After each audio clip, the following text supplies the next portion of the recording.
红11、12的小黄公车在去年5月开通之后呢，我们陆陆续续也看到，在这个原来因为我们小黄公车是站牌1公里内才可以预约那可是在182沿线呢有很多山区的小路进来之后呢是超过1公里的范围，所以我们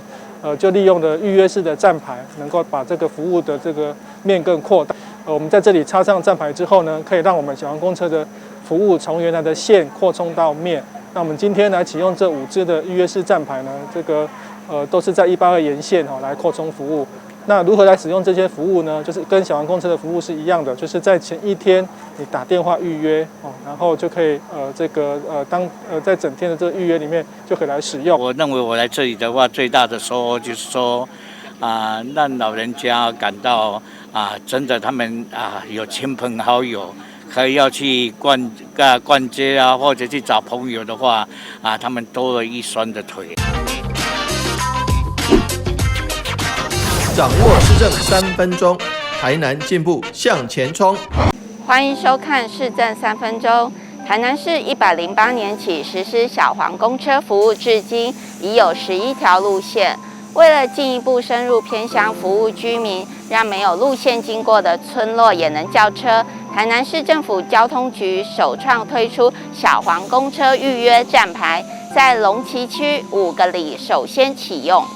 预约站牌没有实际的路线经过，也没有固定班次，只要预约叫车，就能依需求派车前往站牌接送。收费比照公车，只要付公车票价，就可以享受计程车的服务，让偏乡公共运输资源能做最有效的利用。接下来，我们来听听韦哲市长怎么说吧。其实看起来是一个小小的预约站牌，但是对于我们山区的民众确实很重要，因为山区地广人稀，要叫小黄公车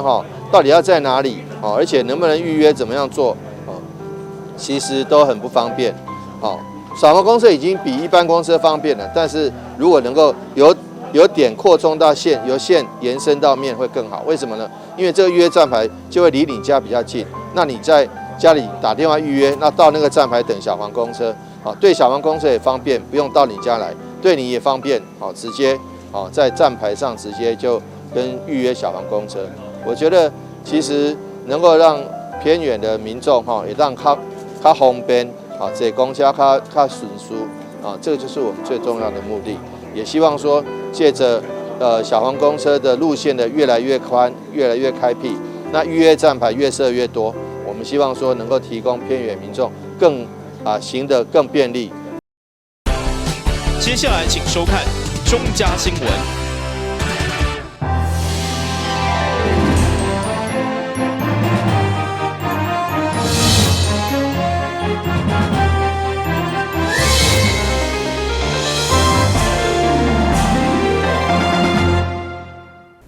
大家好，我是陈美纯，欢迎收看11月15号礼拜一的中嘉台南地方新闻。市长黄伟哲上午原本应该出席议会自由发言，接受质询，不过因为身体无爽快，大院检查，只好向议会请假，所以议会自由发言临时改为大会，希望会当延后议程。结果因为议员出席无到半数，无法度表决。议长郭信良也无奈宣布散会。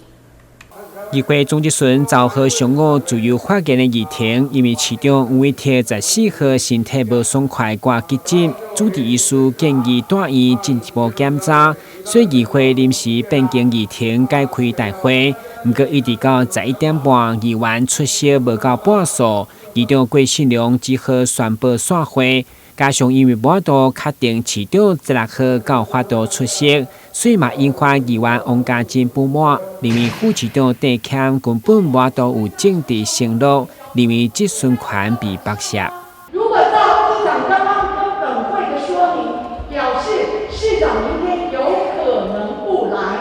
那这样的话，我们明天为什么要自由发言？在这一点，你这个建议我也思考过了，那就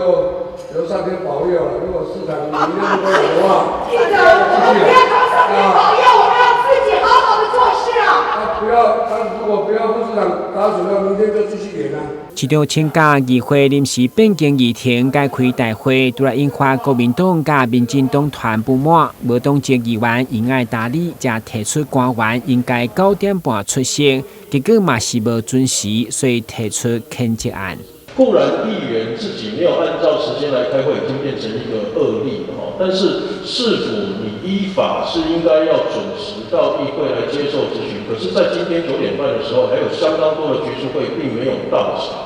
我想这个东西必须要做一个谴责。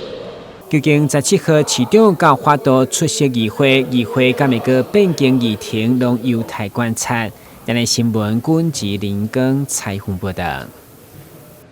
这摆议会总质询议员蔡宏全除了关心台南人口老化、甲独居老人的相关议题以外，嘛甲运动社团合作，伫社区举办运动公益活动，希望唤起老大人重视健康，延缓老化。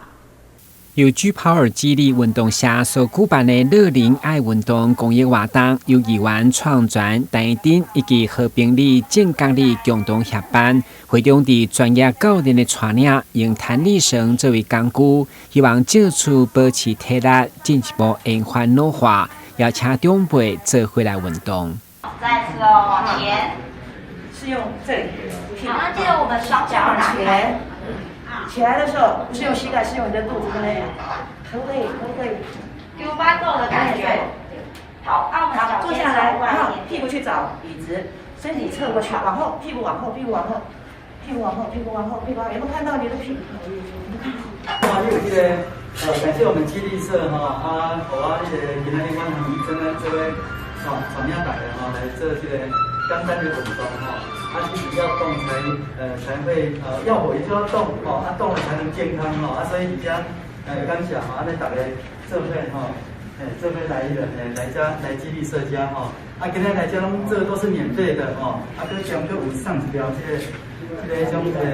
弹力带弹力带对对老师那无关这个点，是个点爱教安尼做运动老师那做来做运动。迎接超高龄社会议员李真总日顺的关心台南独居老人甲人口老化相关议题，希望透过社区类似的运动课程来鼓励长辈有闲地出来运动，保持健康。对独居老人来讲，嘛加一层的社会联系。重新感受邻里之间的温暖甲关心。台南新闻综合采访报道。为了宣传4个无同意，台湾就会赢。立委陈天辉第一站选伫下营区的上帝庙出发，联合多位议员用骑马的方式，亲历地方的每一个角落，向民众宣传4项公投，全部投下无同意票。立委陈天辉宣传公投4个无同意，台湾就会赢。第一站就位下营区的上帝庙展开，在上帝庙主委洪和璇的陪同之下，先向上帝宫上向祈求，人民团结，和公投4个无同意过关。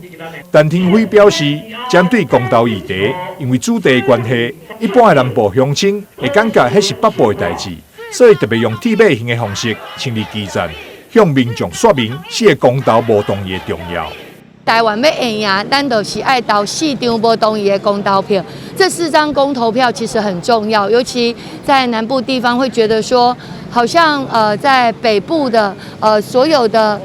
这个议题都是属于北部的议题，但是错了，这是关于我们国家的未来，尤其我们经济发展，我们下一代的竞争力，都是关于这4个公投，能源的问题，还有我们要去 TIFA， 我们要去 CPTPP， 如果我们能够去签署这样的一个所谓关税协定，让我们有更优惠的一个竞争力，那我们下一代才能真正在台湾这块土地真正能够发光发亮。所以我相信这个是关于我们台湾的未来。为增加民众对着公投的关注甲热情，立委陈天辉将会结合多位议员，展开37区骑透透公投宣传活动，借着我们几区的议员一起发动，然后我们要走遍37区，所以今天我们正式所有的议员，在下营上代表下营，希望能够真正的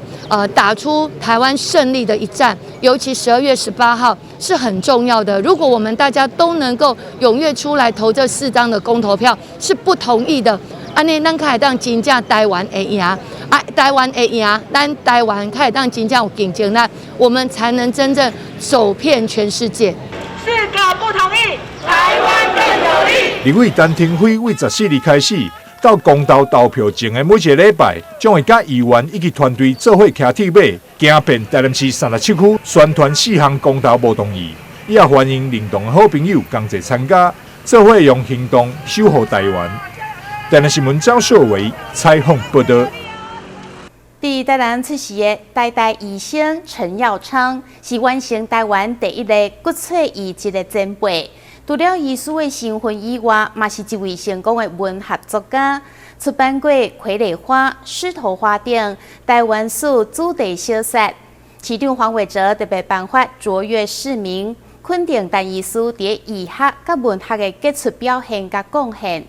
电视剧《斯卡罗》原著小说《傀儡花》的作者陈耀昌，12号受到母校永和国小邀请，回来演讲，为表扬陈医师伫医学以及文学上的优秀成果。市长恩惠特是特别展览学校颁奖卓越市民奖给陈耀昌，感谢伊的卓越贡献。《傀儡花》的著作经公视拍摄为斯卡罗电视剧，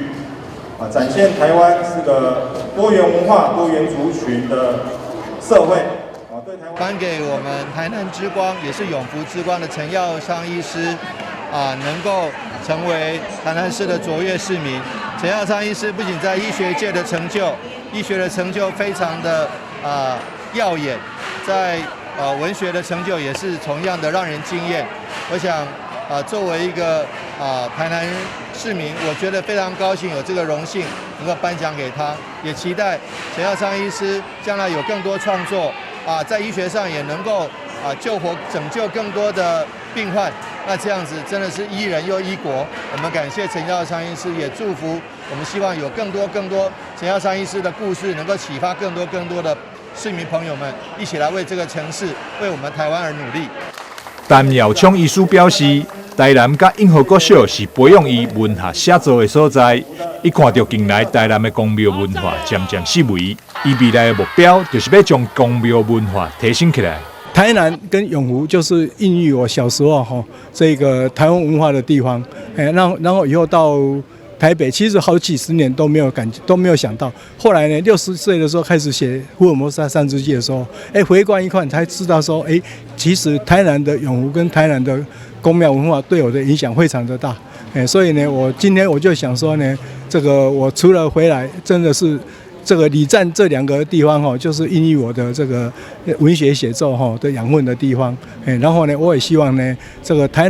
湾的公庙文化其实最近有一点式微，那我希望呢能够把它提升上来，这是我将来想要做的一件事情。卓越市民陈耀昌这次回来到母校演讲，真侪同款嘛是永和国小毕业社会贤达，如台南市教育会理事长沈明贤。前国际赛主会300低湾区第14分区主席王伯群等杰出校友，也拢特别回来听讲，并做伙合影记录这公演的时刻。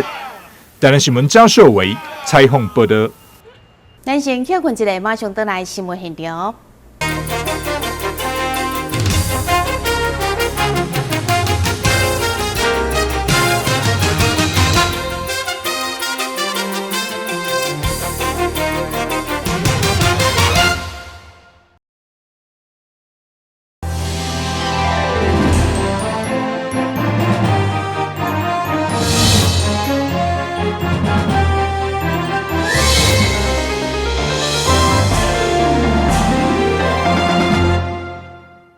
第3届台南市中药艺术生活节，由市府文化局、经发局以及天坛5条港商圈发展协会共同支持。13、14号2天，伫汉路顶场邀请真侪中药行、特色的小姐、文青商家来参与，活动丰富趣味，吸引真侪民众到场体验。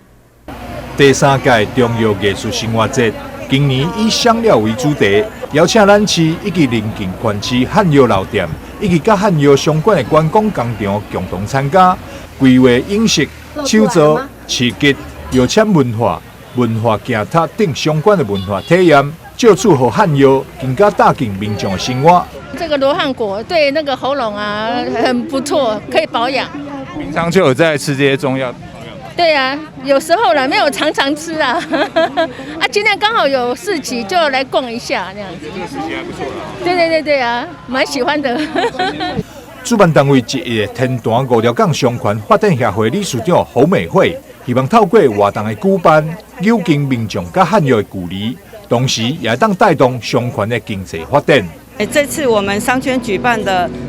中药艺术生活节呢，是结合说我们的商圈里面的特色。然后以前呢，在民权路跟海岸路口，就是我们俗语说的要有膏。那有膏的意思就是说，以前是一个集散地，中药的批发集散地。那你们知道，以前5条港商圈是一个很繁荣的地方，所以呢聚集在这边，但是因为很久了哈，所以这个文化渐渐的消失。那我们跟那个周志夫的第3代那个周建文一起来举办这一个中药生活艺术节，那希望能带动我们整个商圈的繁荣。活动这天，副市长赵清惠、文化局长叶铁山等贵宾也拢来到现场，亲自体验做香包的趣味。咱这个民权路，甲咱这个路这边才有一个十字街口，就是咱过去汉学，咱的汉药集中的地方，所以这个所在，咱今仔来办这第3届汉药的这个走读文化走读，非常的感谢嘛，非常的多谢讲咱各位商圈，各有博人堂，咱周国，特别来这发展这个汉学的这个发展，甲咱互咱熟悉讲，咱伫府城内底400年前，咱的汉药可以发展甲真好。这次来餐厅店家总共有35间，伊拢真感谢中药艺术生活节举办，因为会当互更多民众认识汉药。觉得非常好，因为可以让大家更认识中药行，还有中药这个产业。有时候年轻人他走不进来，所以如果办这种的活动的话，年轻人就会觉得啊，其实中药就在日常生活，能把中药介绍给民众，让中药的产品很生活化的融入民众的生活。对，然后希望可以常常办这种活动，然后让大家认识到中药的博大精深。活动期间，天意药厂特别免费提供100份香包这种体验。另外，万国制药嘛推出打卡送紫薰膏的活动，加上现场真侪美食餐饮单位，就是要让参加民众好食又搁好耍。台南新闻张秀伟采访报道。第600年代拢是渔湾仔第北区华德社区，现在是已经是生活机能方便、环境优美的优质社区。华德里长宋兰美玉为了记录家园的美丽改变，特别邀请社区的长辈画出家园，并且出版成故事绘本，佮举办成果发表会。华德里内有6座公园，是北区公园上济社区，也因为大环境好，近年来有愈来愈侪人选择来这住。不过，伫60年代，这附近其实拢是渔湾地。为了让社区居民以及囡仔认识家园环境改变的历程，华德社区执行文化部以及台南市政府文化局社区营造计划，出版《秘密基地：幸福波比伫遮》故事绘本。互民众为故事当中认识家园。华德的秘密基地的册新书发表，幸福波比伫遮。这个是全国的新书资讯网，可以查询到这本书是由我们华德社区的长者来绘画、来策划的。然后这个我们以前60年代的渔湾，到现在它分离分成3里，那我们这一里就是拢无什么文化背景，没有深化的那种，就是环境优雅都没有。那现在变成政府来给我们重划，然后就是重划区那已经都安排好了，那新的移民就住进来。变成高楼大厦、高级的优质的环境，那在这个60年代时代，到现在的话，演变成这么有深度的环境。更特别是，这本故事绘本内底插画，拢是由社区长辈家己所画。是有小孩啊，有这个波比啊，环境、公园都很好。那你可以看到你的作品登到那个刊物上，你觉得什么感想？感想哦，就是说我住在这边很快乐。新购发表这天，北区区长李煌新、北区里长联会会长童小云、立委王定武服务处副主任林建兰、市员柯志春、沈振东、陈一丁也拢来见证故事绘本出版的欢喜。我们这个幸福波比底家这个是由我们华德社区所有的长辈一起来手绘的这个画本那来介绍我们这个正子寮社区是怎么从过去是这个规个都是温呐现在变成是高楼大厦林立，可以说是北区最富有的里，这个演变的过程透过绘本来呈现那我想这个是非常有意义，也可以让所有的大朋友小朋友更了解自己所生活生长的社区。那也感谢市政府相关还有中央部会大家的支援故事绘本由社区长辈做画，画出对华德社区的认识，也让这本秘密基地幸福波比伫遮更加了浓浓的社区人情味。台南新闻张秀维采访报道。福冈县南台北医亲子文创彩绘绘展比赛，以和平甲爱为主题，借着佛教信仰，将日常生活爱甲幸福透过画笔创作出来，希望会当传送生命当中的感动。福冈山南台别院举办彩绘灯笼活动已经迈入第5冬，每一届举办拢会吸引真侪亲子家庭共同参加。现场会当看到小朋友认真唱诗，家长伫边仔协助，互难得假日时光更加温暖。主办单位南台别院希望透过这次活动，将每一人心中的爱与和平展现出来。你画了什么？彩虹。彩虹哦。车子。第一次带小孩来参加这种活动觉得还蛮有意思的。阿妈带你来干嘛？画灯笼。大声一点。画灯笼。我们去年也来过了，我觉得这个活动非常好，让小孩子有很多创意的想法。南台别院总住持满洲法师表示，希望透过和平与爱彩绘灯笼，推动星云大师所提倡的3好4给理念。我们今年的主题是和平与爱，我们希望能够推广星云大师所提倡的3好运动：做好事、说好话、存好心。我们要建设。让人间，让这个世间成为一个真正真善美的人间净土。国际福光会世界总会副会长刘昭明、中华福报生活推广协会理事长杨正达等贵宾，也拢共同出席活动，肯定南台别院推动3好运动的用心。满洲法师，那么他一直都在创造殊胜的因缘。让我们大家很欢欢喜喜的大家都能够在一起。那么在一起的过程中，又能学习又能够成长。南台别院总住持满洲法师设计这样的一个活动，让大家有这个好因好缘，家长带个小朋友来这边实践最棒的3好运动。做好事，说好话，存好心。那今天的主题“爱与和平”，也是我们大家一致要追求的普世价值。